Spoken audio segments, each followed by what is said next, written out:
Hi guys, welcome along to another IVHQ Express webinar. Today we're talking all about volunteering in Ghana. We're joined by Kayla. Kayla's part of the IVHQ Ghana team. Thanks for joining us. Thanks for having me. First question, where is the program actually located in Ghana? So our local team is located in Accra, but the actual placements are located anywhere from 45 minutes to 3 hours outside of Accra in the rural villages. Can we talk visas, vaccinations, that type of thing? Yeah, for sure. So all volunteers are required to have their yellow fever vaccination.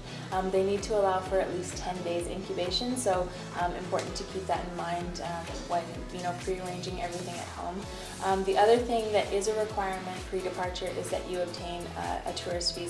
Now this can be obtained through the nearest Ghanaian embassy to the volunteers.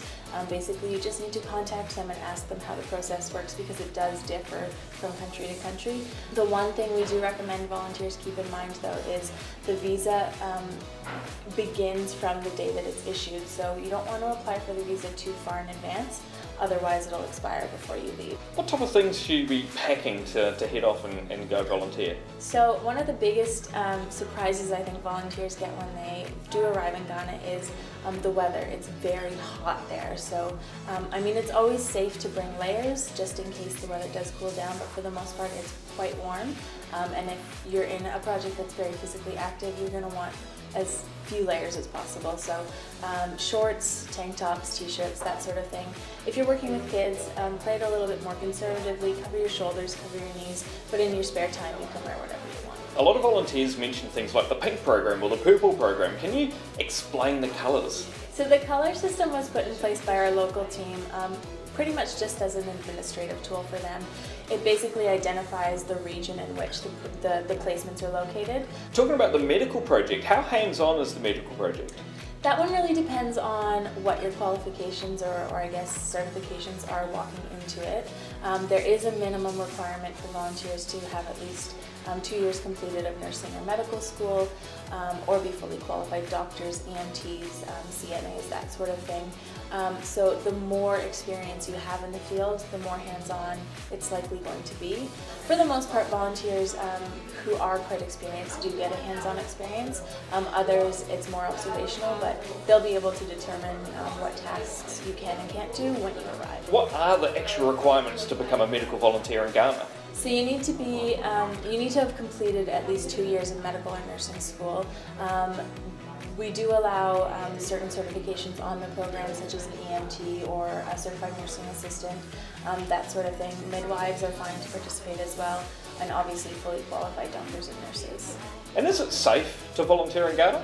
Yeah, it's very safe. We've never had an issue on the program with anything in terms of safety concerns or things like that. Where the placements are actually located are obviously outside of those touristic areas, and it's a lot quieter and smaller communities and that sort of thing. The local team is fantastic in terms of the support they give volunteers. They're available to them 24/7. They're pretty much with them the majority of the time anyways, going to visit them at placements or having a meal with them in the accommodation. So safety has never really been a concern for us on this program. Now you mentioned there that quite a few of the projects are outside of the tourist areas, so does that have any effect on the communication? So for example, is it easy to communicate with friends and family back home?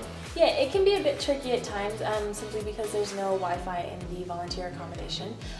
But volunteers are given a SIM card when they arrive, so they would just need to load data onto the SIM card.